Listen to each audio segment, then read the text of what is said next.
Marwadi university మంచి భవిష్యత్తు కోసం తెలుగు విద్యార్థులు ఇష్టపడే యూనివర్సిటీ.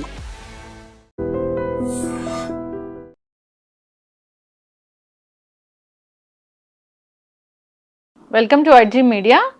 సో సైనస్ చాలా మందిని ఇబ్బంది పెడుతూ ఉంటుంది, వస్తే తగ్గదని కూడా చెప్తూ ఉంటారు. సో ఆ బాధ తట్టుకోవడానికి అప్పటికప్పుడు ఏవో టాబ్లెట్స్ అవి వాడుతూ ఉంటారు. అయితే సైనస్ని పూర్తిగా తగ్గించడానికి న్యాచురోపతిలో చాలా మంచి ట్రీట్మెంట్సే ఉన్నాయి.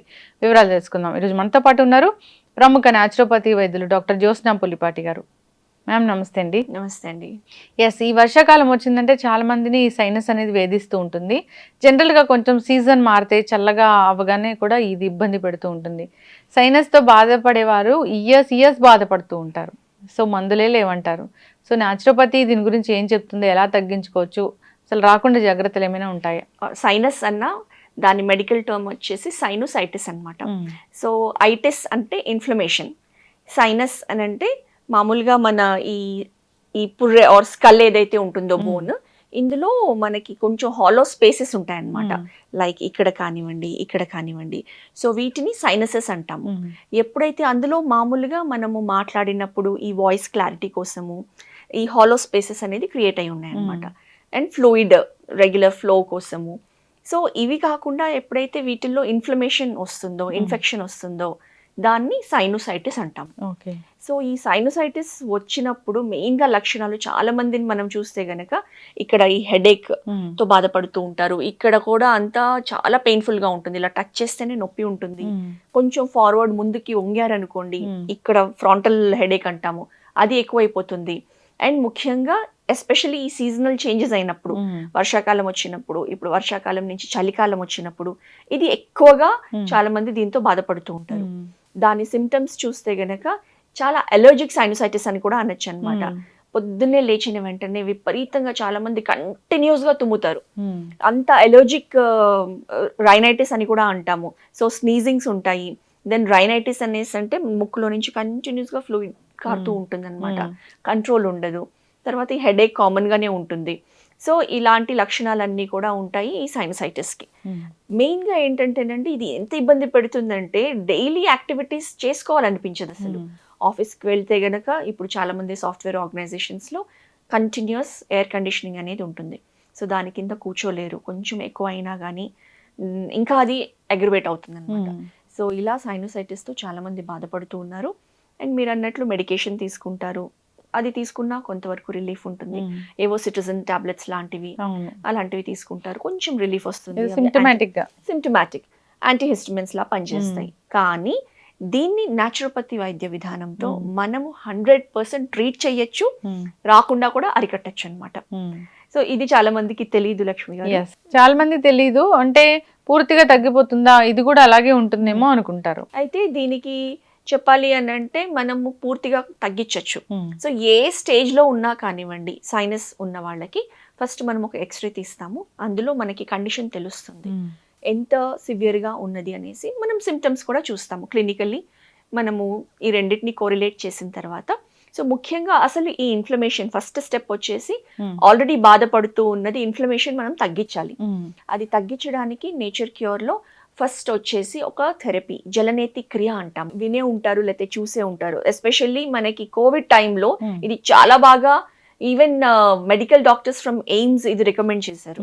సో జలనేతి క్రియలో వన్ సైడ్ నుంచి మనం కొంచెం ల్యూక్వామ్ వాటర్లో కొంచెం సాల్ట్ యాడ్ చేసి ఒక జలనేతి పాట్ లాగా, కెటిల్ లాగా ఉంటుంది. ఆ పాట్లో మనం గోరువెచ్చని నీళ్లు తీసుకొని కొంచెం సాల్ట్ యాడ్ చేస్తాము.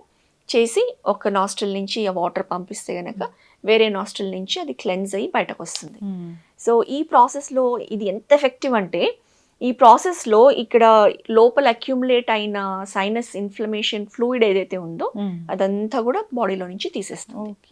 సో దాంతో ఇమ్మీడియట్ రిలీఫ్ వస్తుంది. సో ఇది కాకుండా నెక్స్ట్ అసలు మన బాడీ ఎందుకు ఈ కండిషన్స్కి రియాక్ట్ అవుతుంది అంటే, మన బాడీ ఇమ్యూనిటీ లెవెల్స్ని మనం ఇంక్రీజ్ చేయాలి. ప్లస్ ఈ అప్పర్ రెస్పిరేటరీ ట్రాక్ట్ ఏదైతే ఉందో దాని సెన్సిటివిటీ, కోల్డ్ ఎక్కువ అయినప్పుడు, లేకపోతే డస్ట్ నుంచి కానివ్వండి, పాలన్ ఎలర్జీ అంటాము, ఇలాంటివి ఏ ఉన్నా కానివ్వండి ఈ సైనస్ ఎక్కువయ్యే అవకాశాలు ఉంటాయి. సో వాటి నుంచి ఎవరైనా కానీ దానికి రెస్పాండ్ అవ్వకుండా ఉండాలి బాడీ అంటే, దాని సెన్సిటివిటీ అనేది తగ్గించాలి. సో అలా చేయాలి అని అంటే best method pranayama practice. Okay. So ముఖ్యంగా ప్రాణాయామాలో మనము కపాలభాతి రికమెండ్ చేస్తాము. సో కపాలభాతి ప్రాణాయామాలో సెన్సిటివిటీ అనేది తగ్గుతుంది నేసల్ ట్రాక్ట్కి. ఎటువంటి అలర్జిక్ ఫ్యాక్టర్స్ ఉన్నా కానివ్వండి, శరీరం అంటే మన రెస్పిరేటరీ ట్రాక్ట్ తట్టుకుంటుంది, రియాక్ట్ కాదు. సో రెగ్యులర్గా మార్నింగ్ ఈవినింగ్ ఒక 10 to 15 minutes ఈ కపాలభాతి ప్రాణాయామ, దాంతోపాటు అనులోమ్ విలోమ్ ప్రాణాయామ, భస్త్రికా ప్రాణాయామ కూడా ప్రాక్టీస్ చేయొచ్చు కొంచెం కంట్రోల్ అయిన తర్వాత. ఓకే. సో ఇవి చేస్తే గనక మనకి కంట్రోల్ బాగా అవుతుంది.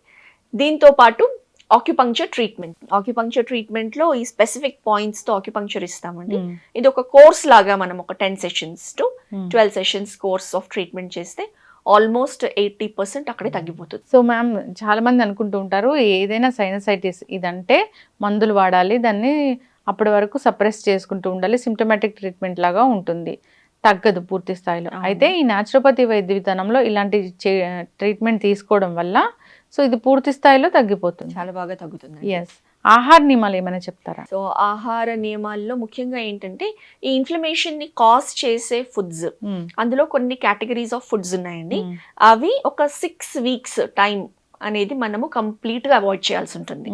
అందులో ఫస్ట్ కేటగిరీ వచ్చేసి మిల్క్ ప్రోడక్ట్స్, పాలకి సంబంధించిన ఆల్ ప్రోడక్ట్స్, పెరుగు, మజ్జిగ, milk sweets, milk chocolates, even టీలో వేసుకునే ఆ ఒక స్పూన్ మిల్క్ అంటే అది కూడా తీసుకోకూడదు. 100% మిల్క్ ప్రోడక్ట్స్ మనం అవాయిడ్ చేయాల్సి ఉంటుంది అనమాట. సో ఎందుకంటే మిల్క్ లో ఈ వైట్ కలర్ ఇంగ్రీడియంట్ ఏదైతే ఉందో కెసిన్ అంటాం అనమాట, అది ముఖ్యంగా ఈ అలర్జిక్ ట్రిగ్గర్ అనేది కాజ్ చేస్తుంది. మళ్ళీ మనము నెయ్యి వాడుకోవచ్చు, మిల్క్ ప్రోడక్టే అయినా కానివ్వండి నెయ్యి యూస్ చేయొచ్చు, ఎందుకంటే అందులో ఆ కెసిన్ అనేది ఉండదు. సో ఇది మనం ఒక 6 weeks అవాయిడ్ చేయాల్సి ఉంటుంది. అంతేకాకుండా సెకండ్ కేటగిరీ వచ్చేసి all non vegetarian food, all kinds of food, egg దగ్గర నుంచి ఫిష్, మీట్, ఇవన్నీ కూడా ఒక 6 weeks మనం అవాయిడ్ చేయాల్సి ఉంటుంది. ఎందుకంటే అవి కూడా మన ఈ బాడీని ఈ అలర్జిక్ ఫ్యాక్టర్స్ని ట్రిగర్ చేస్తుంది అనమాట. నెక్స్ట్ వచ్చేసి సిట్రస్ ఫ్రూట్స్, నిమ్మకాయ, ఆల్ పులుపు ఫ్రూట్స్ చేయాలి. ఓకే. సో ఇవి ఒక 6 వారాలు ఖచ్చితంగా అవాయిడ్ చేసిన తర్వాత మెల్లమెల్లగా ఒక్కొక్క కేటగిరీని మనం ఇంట్రడ్యూస్ చేయాల్సి ఉంటుంది. సో మిల్క్తో స్టార్ట్ చేసి ఆ ఒక వారం అంతా కూడా మిల్క్ ప్రోడక్ట్స్ తీసుకుంటే మన బాడీ ఎలా రియాక్ట్ అవుతుంది మనమే అబ్జర్వ్ చేసుకోవాల్సి ఉంటుంది. ఎందుకంటే ఇది ఒక కేటగిరీ ఆఫ్ ఫుడ్స్ మనం చెప్తాము, కానీ ఎవరి బాడీకి ఏది సూట్ అవుతుంది అన్నది మనమే పరిగణించుకోవాల్సి ఉంటుంది అనమాట.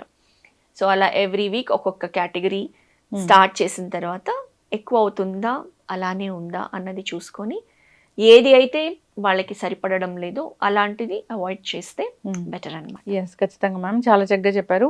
సైనస్ చాలా మందిని ఇబ్బంది పెడుతున్న సమస్య. సో ప్రతి ఒక్కరు కూడా సీజన్ అనే కాకుండా జనరల్గా ఏసీ రూమ్స్లో ఉండడము, వర్క్ చేయడం అనేది అది కామన్. సో అలాంటి వాళ్ళని కూడా ఈ సమస్య వేధిస్తూ ఉందని చెప్తూ ఉన్నారు. సో ఖచ్చితంగా ఇబ్బంది పడుతున్న వాళ్ళు ఒకసారి కాంటాక్ట్ చేయాలని కోరుకుందాం. దీనికైతే చక్కటి పరిష్కారం అయితే ఉంది. చాలా చక్కటి ఇన్ఫర్మేషన్ అండి, ధన్యవాదాలు. నమస్తే అండి.